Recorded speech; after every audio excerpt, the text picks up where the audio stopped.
اب احبار کہتے ہیں امیر المومنین، میں نے گزشتہ آسمانی کتب میں پڑھا ہے کہ جب قیامت کا دن ہوگا، قیامت کا دن جس کی تیاری کی بات میں کر رہا ہوں کہ میں بھی اور ہم بھی قیامت کی تیاری کریں، اس دن کے بارے میں کعب احبار کہتے ہیں کہ جب قیامت کا دن ہوگا تو اللہ فرشتوں کو حکم دے گا کہ وہ جہنم کو لائیں، اور جب فرشتے جہنم کو لائیں گے تو اس شان سے لائیں گے کہ 70,000 لگام جہنم کے منہ میں ڈالی جائے گی، اور اس کو کھینچتے ہوئے فرشتے لائیں گے تو اس کی جو آگ کے شرارے اٹھ رہے ہوں گے، کعب احبار کہتے ہیں آگ کی جو شرارے اٹھ رہے ہوں گے، اس کا عذاب اور وہ آگ دیکھ کر لوگوں پر کیا گزرے گی، فرمایا کہ حضرات انبیاء کرام بالخصوص سیدنا ابراہیم علیہ السلام جیسا نبی اپنے گھٹنوں کو زمین پہ رکھ کر اللہ سے عرض کریں گے، وہ عذاب دیکھ کر، جہنم کا عذاب دیکھ کر اللہ سے کہیں گے مولا آج تیرا ابراہیم تیرا خلیل تجھ سے اپنے لیے امان مانگتا ہے، میں آج کسی کے لیے کچھ نہیں مانگتا، بس مجھے امان دے دے۔ وہ جہنم کو دیکھ کر، جہنم کی آگ کو دیکھ کر، یہ ابراہیم خلیل کون؟ ابراہیم خلیل نبیوں کے باپ، ابو الانبیاء، ان کے بعد جتنے نبی پیدا ہوئے سب انہی کی نسل میں، بنی اسرائیل سب انہی کی نسل میں، بنو اسماعیل میں سید الانبیاء بھی انہی کی نسل میں۔ ابو الانبیاء کہہ رہے ہیں سوچے ذرا، معصوم، مسجد بنانے والا متولی نہیں، جس نے اللہ کا گھر کعبہ بنایا، بکروں پر اور گائے بھینس پر قربانی کرنے والا شخص نہیں، صرف اللہ کی محبت میں اکلوتے بیٹے کی گردن پہ چھری رکھنے والا خلیل، قیامت میں اللہ کا عذاب دیکھ کر، جہنم کے دہکتے ہوئے شعلے دیکھ کر اللہ سے کہیں گے مولا آج تیرا خلیل تجھ سے اپنے لیے امان چاہتا ہے، آج میں کسی کے لیے کچھ نہیں مانگتا۔ حضرت موسیٰ کلیم اللہ کہیں گے، حضرت کعب احبار بیان کر رہے ہیں، اگر یہ حدیث نہ ہوتی واللہ میں کبھی بیان کرنے کی جرات نہ کرتا، لیکن موسیٰ کلیم اللہ اپنے گھٹنوں کو زمین پہ رکھ کر کہیں گے مولا آج تیرا موسیٰ جو تیرا کلیم بھی ہے، تجھ سے کلام کرتا تھا، باتیں کرتا تھا، تو طور پر بلا کر مل جانب الطور الایمن وقربناہ نجیہ، طور پہ بلا کر تم اس سے پیار کی راز کی باتیں کرتا تھا، مولا وہ شیریں کلام کا واسطہ، صفت کلام کا واسطہ، آج موسیٰ اپنے لیے تیری امان چاہتا ہے، کسی کے لیے کچھ نہیں مانگتا۔ ذرا سوچو تو صحیح، معصوم لوگوں کا یہ حال ہے، معصوم لوگوں کی یہ شان ہے، وہاں پر زنا کے اڈوں پہ جانے والوں کا انجام کیا ہوگا، شراب کے اڈوں پہ جانے والوں کا انجام کیا ہوگا، اللہ اکبر۔ اور یہ نبیوں کے لیے عیب کی بات نہیں ہے، اس لیے کہ اللہ سے ڈرنا عیب نہیں ہے، اللہ سے ڈرنا یہ شان کی بات ہے، کیونکہ جس کے پاس جتنا علم ہوتا ہے وہ اتنا زیادہ اللہ سے ڈرتا ہے۔ انما یخشی اللہ من عبادہ العلماء، کہ اللہ کے بندوں میں اللہ سے ڈرنے والے اہل علم ہے، جس کا علم جتنا ہوگا وہ اللہ سے اتنا زیادہ ڈرنے والا ہوگا۔ تو نبیوں سے بڑا عالم اللہ کی مخلوق میں کوئی نہیں ہے، اس لیے انبیاء اللہ سے جتنا ڈرتے ہیں اتنا اللہ سے کوئی نہیں ڈر سکتا۔ اگر آپ سوچیں گے یہ آپ کون سی بات کر رہے ہیں، تو یہ میں نبی کی شان کی بات کر رہا ہوں، یہ بے ادبی نہیں ہے، اللہ سے ڈرنا بے ادبی۔ آپ کے ذہن میں کوئی خاکہ ہوگا، الگ خاکہ ہوگا، لیکن اہل سنت و جماعت جسے پہچان کے لیے آج مسلک اعلی حضرت کہتے ہیں، اس میں تصور یہی ہے۔ 1200 سے زائد کتاب لکھنے والا امام یہ کہتا ہے کریم اپنے کرم کا صدقہ لئی میں بے قدر کو نہ شرما، تو اور رضا سے حساب لینا، رضا بھی کوئی حساب لے۔ ایک مقام پہ کہتے ہیں صدقہ پیارے کی حیا کا، نہ لے مجھ سے حساب، بخش بے پوچھے لجائے کو لجانا کیا۔ یہ اولیاء اللہ کا حال ہے، یہ اولیاء اللہ، اور ہمارا حال کیا ہے؟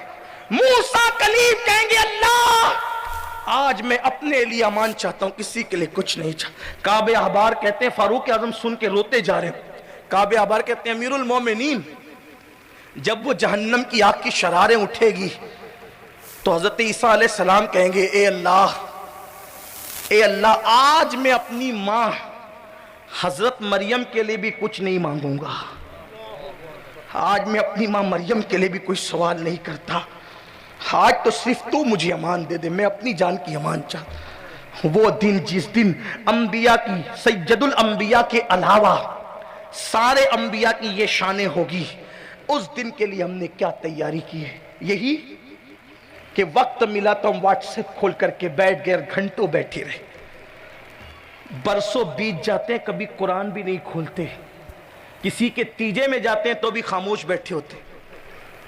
جس قوم کے مسلمان جوانوں کا حال یہ ہو کہ وہ واٹس ایپ کے لیے 3-3 4-4 گھنٹہ دیں اور یوٹیوب کے لیے زنا کے مناظر دیکھنے کے لیے پوری پوری رات دیں اور برسوں قرآن کو کبھی چھوئے بھی نہیں،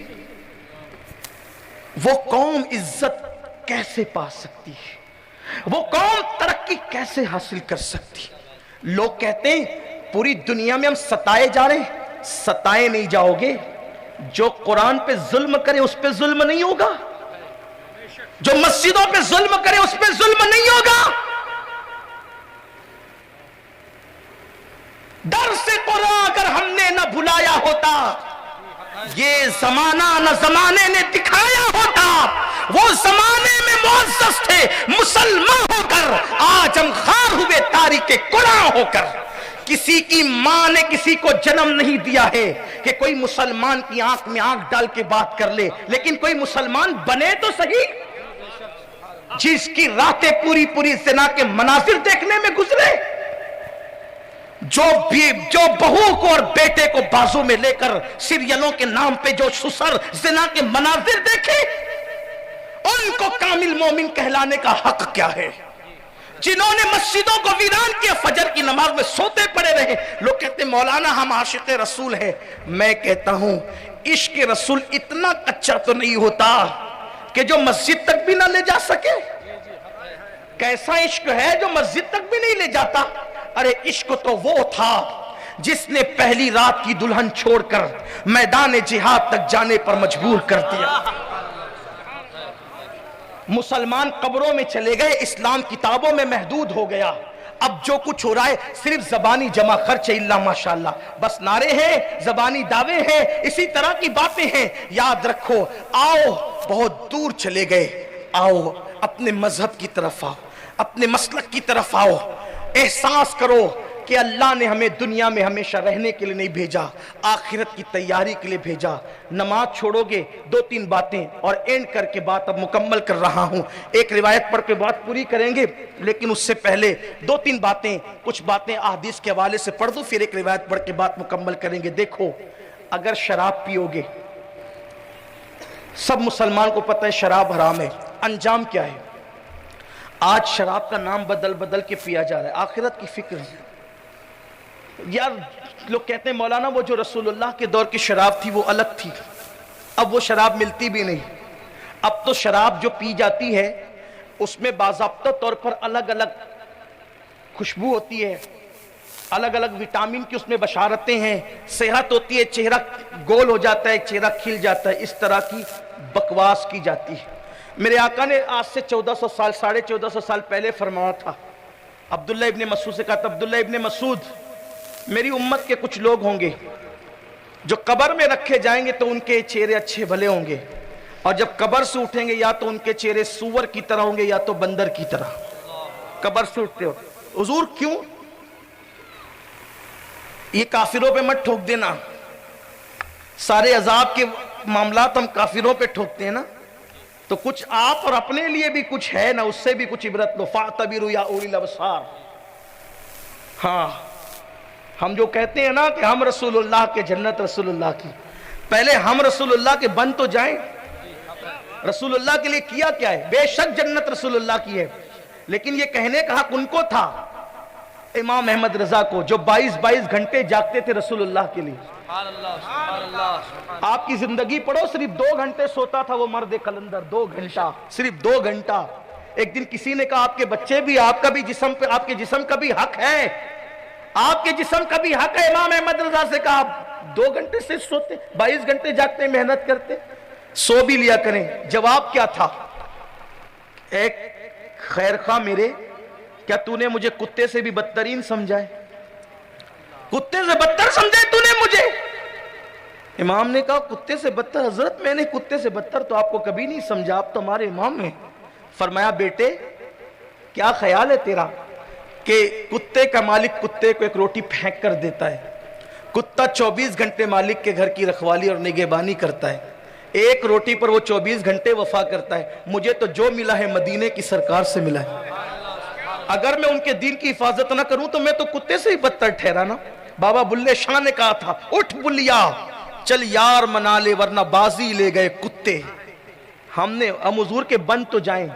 حضور کے ایسے لوگ ہوتے ہیں جو حضور کا بن جاتا ہے وہ ایسا ہوتا ہے. میرے عزیز بھائی گدھا اگر حضور کا ہو جاتا ہے نا گدھا، تو گدھے کو بھی اتنی عقل آ جاتی ہے کہ کیا کرنا چاہیے کیا نہیں کرنا. یہ حضرت یافور ایک گدھا ہی ہے نا، جنہیں ہم حضرت یافور کہتے ہیں احترام سے.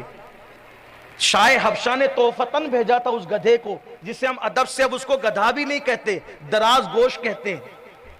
ہاں حبشہ سے آیا تھا وہ، اور اس نے حضور سے کلام کیا کہ یا رسول اللہ، آپ سے پہلے جتنے انبیاء گزرے وہ میرے باپ داداؤں کی پیٹھ پہ سواری کرتے تھے، اب آپ کے سوا کوئی نبی نہیں بچا اور میرے سوا اس نسل کا کوئی گدھا نہیں بچا، تو آپ مجھ پہ سواری کر لیں.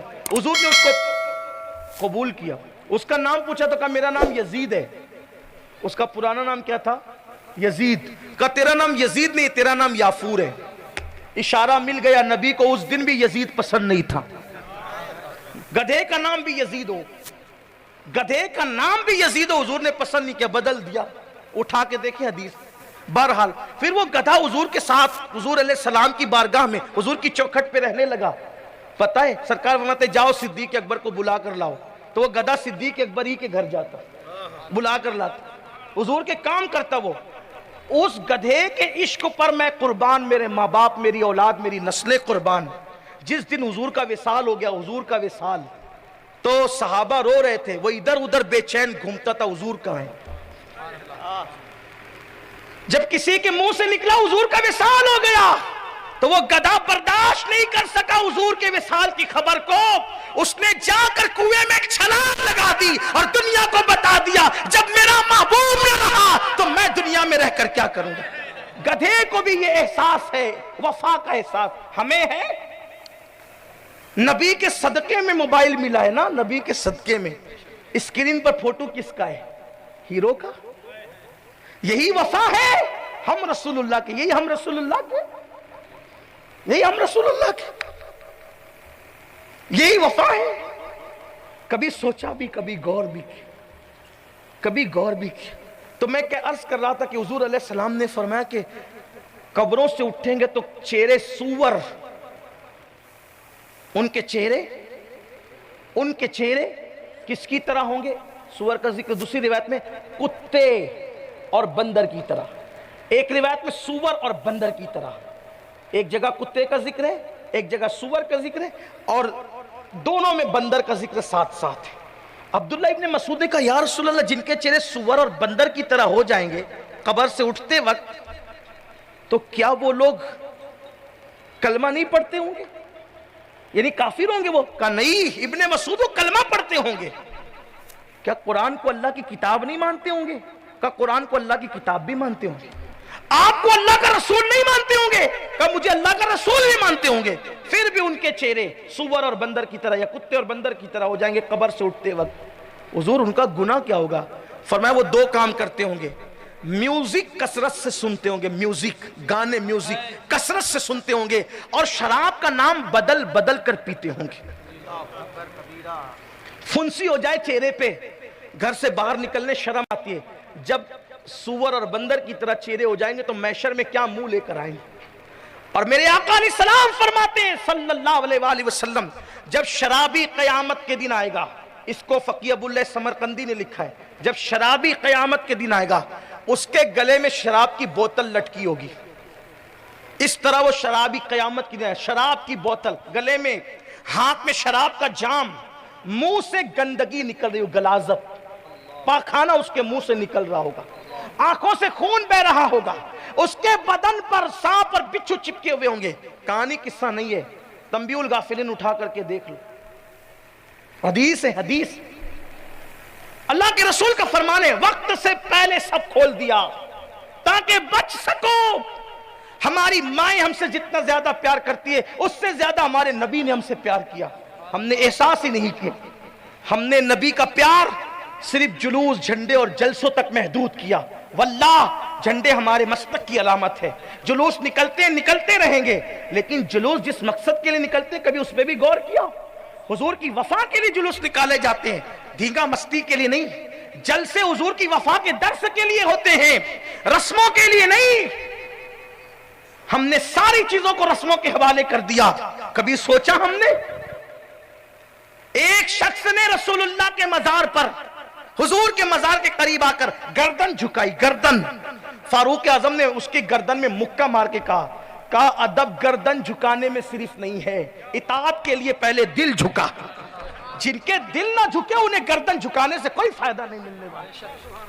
جن کے دل نہ جھکے انہیں گردن جھکانے سے, اس منافقت سے کوئی فائدہ نہیں. گردن میں تقوی نہیں ہے, تقوی ہاں ہونا. عشق گردن میں نہیں ہے, عشق دل میں ہے. گردن جھکانے سے پہلے اطاعت کے لیے دل جھکاؤ. ہیرو اگر ٹوپی پہن لے تو تم ٹوپی ضرور پہنتے ہو, ہیرو اگر داڑھی رکھ لے تو تم داڑھی ضرور رکھتے ہو, ہیرو اگر کان میں بالی پہن لے تو تم بالی ضرور پہنتے ہو. رسول اللہ کی سنت ہے داڑھی, یہ سوچ کر کبھی نہیں رکھا. حد تو یہ ہے کہ اگر ہیرو نے پھٹی ہوئی پینٹ پہن لی تو آپ بھی پوری رانے رنگی کر رہے ہو. ہنسنے کی بات نہیں ہے, یہ میرے دل کا درد ہے. آپ نے مسلمان کو سمجھا کیا تھا؟ جسے فرشتے بھی رشک کی نگاہ سے دیکھتے ہیں وہ مسلمان ہے. اپنی اہمیت کھو دیا, اپنی اہمیت کھو دیا. تم کیا تھے؟ شاہین صفت جوان کہا تھا اقبال نے تمہیں اپنی شاعری میں مسلم جوانوں کو, اور کہا تھا کہ ستاروں سے آگے جہاں اور بھی ہے, ابھی عشق کے امتحان اور بھی ہے. تو شاہی ہے, پرواز ہے کام تیرا, تیرے واسطے آسماں اور بھی ہے. نوجوان کسی قوم کا سرمایہ ہوتا ہے. جس قوم کا جوان سمجھ جاتا ہے اس قوم کی تاریخ سنہری حرفوں سے لکھی جاتی ہے, اور جس قوم کا جوان بگڑ جاتا ہے اس قوم کو تباہ اور برباد کر دیا جاتا ہے. دنیا برباد نہیں کرتی, برباد تو قدرت کے فیصلے کرتے ہیں, قدرت کے فیصلے کرتے ہیں. خیر ہی و شر ہی من اللہ تعالی. جانتے ہیں جب مسلمان پاپی اور آوارہ ہو گئے تو اللہ نے مسلمانوں کو ہلاک کرنے کے لیے ہلاکو اور چنگیز خان کو کھڑا کیا. تو کہا جب کوئی مرد کسی مرد کے ساتھ بدکاری اور بدفعلی کرتا ہے اور عورت عورت کے ساتھ بدفعلی کرتی ہے تو مجھے بہت اچھا لگتا ہے. کیوں؟ اس لیے کہ جو اس گناہ کو چند بار کر لے پھر اس گناہ کے بغیر اس کو کبھی چین نہیں آتا. گویا کہ ہر گناہ کا ایک آلٹرنیٹ موجود ہے. زنا کا آلٹرنیٹ نکاح میں ہے, حرام کا آلٹرنیٹ حلال میں غذاؤں کے اندر ہے, لیکن اس کا کوئی آلٹرنیٹ نہیں ہے, اس کا کوئی بدل نہیں ہے. اس لیے یہ گناہ کرنے والا پھر کبھی جلدی سے باہر نہیں آتا. اور جانتے ہیں حدیث پاک میں آیا ہے جب یہ گناہ کوئی کرتا ہے تو اللہ کا عرش کانپنے لگتا ہے, اللہ کا عرش تھر تھرا اٹھتا ہے. آج میری قوم کے وہ جوان جنہوں نے اپنے ناخن تدبیر سے امت کی زلف پریشاں کو سنوارنا تھا, میری قوم کے وہ جوان جو راتوں کو اٹھ کر اللہ کے خوف سے مصلوں پر روتے تھے, میری قوم کے وہ جوان جن کے چہروں کی نورانیت کو دیکھ کر لوگ کلمہ پڑھ کے مسلمان ہو جاتے تھے. ہائے میری قوم کے وہ جوان انٹرنیٹ پر گندی فلمیں دیکھ کر اس بدی کے اندر گرفتار ہو گئے جس کے بارے میں میرے نبی نے فرمایا کہ جب کوئی مرد مرد کے ساتھ بدکاری کرتا ہے اللہ کا عرش کانپ جاتا ہے, کپ کپی طاری ہو جاتی ہے اور آسمان پھٹ کر گرنے لگتا ہے. اس وقت وہ فرشتے آسمانوں کا کنارہ پکڑ کر کے کھڑے ہو جاتے ہیں اور قل هو اللہ احد اللہ الصمد لم یلد ولم یولد اس سورہ مبارکہ کو بار بار بار بار پڑھتے ہیں یہاں تک کہ اللہ کا غضب ٹھنڈا ہو جاتا ہے. اگر فرشتے ایسا نہ کرتے تو آسمان گر جاتا. یہ ہے اس گناہ کا عذاب. اللہ جب کوئی یہ گناہ کرتا ہے تو اس پر 36 مرتبہ ایک دن میں اللہ لعنت کرتا ہے. حدیث پاک میں آتا ہے مرد مرد کے ساتھ بدکاری کرے اور جب وہ مر جاتا ہے وہ بدکار اغلام باز لواطت کرنے والا جب وہ مر جاتا ہے ایک پلک کے جھپکتے بھی مٹی ڈالنے کے بعد وہ اپنی قبر میں نہیں رہتا. کہیں مرے ایک فرشتہ آتا ہے اور اس کو اٹھا کر لے جاتا ہے اور جہاں قوم لوط پر عذاب آیا تھا اس بستی میں لے جا کر اس کو پھینک دیا جاتا ہے۔ یہ برائیاں عام ہو رہی ہے۔ گناہ میں لذت ہے، عزت نہیں۔ گناہ میں لذت ہے، سکون نہیں۔ ایک دن موت ہے۔ سمیٹ لیں اب بات کو، جتنی بات لمبی کریں گے ہوتی جائے گی۔ کہ کسی نے کہا تھا نا کہ وہ چاہتا تھا دامن میرا رفو کرنا، کسی شاعر کا شعر ہے کہ وہ چاہتا تھا دامن میرا رفو کرنا، اسے کیا خبر کہ اندر سے کٹ گیا ہوں میں۔ جو اندر سے کٹا ہو دامن رفو کرنے سے اس کا علاج تو نہیں ہو سکتا۔ وہ کون سا گناہ ہے جو مسلم امہ میں موجود نہیں ہے؟ بس اب بات ختم کر کے ایک آخری روایت پڑھ کر کے گفتگو مکمل کر لیتے ہیں۔ بس اتنا کہنا چاہتا ہوں، آخر موت ہے، ایک دن جسم کا رشتہ روح سے ٹوٹ جائے گا۔ یہ جوانی جس میں ڈوب کر کے ہم گناہ کر رہے ہیں، یہ جوانی بھی ختم ہو جائے گی۔ بڑھاپا آئے گا۔ جس کی جوانی پاپ میں گزرتی ہے اس کا بڑھاپا بڑا دردناک ہوتا ہے۔ انسان ہی نہیں، اس سے جانور بھی نفرت کرتے ہیں۔ وہ بوڑھے کو نیند بھی نہیں آتی جس نے جوانی میں پاپ کیے تھے، بستر میں منہ چھپا چھپا کے روتا ہے، موت مانگتا ہے، موت نہیں آتی، توبہ کی توفیق بھی نہیں ملتی۔ اے میری قوم کے جوانوں، قدرت نے بہت سنہری موقع دیا ہے۔ پاپ نہ کرنا، گناہ نہ کرنا، میرے اللہ کو ناراض نہ کرنا، اس کے غضب کو چیلنج مت کرنا۔ یہ جوانی جانے کے لیے آئی ہے، اس میں شیطان کا اغوا مت بن جانا، شیطان کے ہاتھوں کٹ پتلی مت بن جانا۔ جوانی بہت عظیم مقصد کے لیے ہے، کمال و حلال، جمال و دین کی کچھ خدمت کر لینا، عبادتیں کر لو۔ یہ مت سوچنا مولانا جب بوڑھے ہو جائیں گے نا، سید صاحب جب بوڑھے ہو جائیں گے تو مسجد کا کونا سنبھال لیں گے انشاءاللہ، خوب سجدے کریں گے، خوب داڑھی رکھیں گے۔ میں آپ کو مایوس کرنے نہیں آیا، لیکن ایک بات ضرور کہوں گا، ان علماء سے پوچھو، اگر بڈھا بیل جو چلنے کے قابل نہ رہے، جو دیکھنے کے قابل نہ رہے، جس کے دانت ٹوٹ جائیں، اگر اس بیل پہ قربانی کی جائے تو کیا قربانی قبول ہوگی؟ بولو۔ جوانی میں اس کو قربانی اس کی نہیں دی، بڑھاپے میں دی، نہ دیکھ پا رہا ہے، نہ سن پا رہا ہے، نہ چل پا رہا ہے، بولو بڈھے بیل کی قربانی اللہ قبول کرے گا؟ یار جب بڈھا بیل اللہ کی بارگاہ میں پیش کیا جائے، بچا کچا جو کسی کے کام نہ آئے وہ اللہ کی بارگاہ میں رکھا جائے، اللہ کہتا ہے ہم تو اسے نہیں لیتے، لیتے کسے؟ تسر الناظرین، جو دیکھنے میں بھلا لگتا ہے اس کو لیتے ہیں، جو جوان ہوتا ہے جانور اس کو لیتے ہیں۔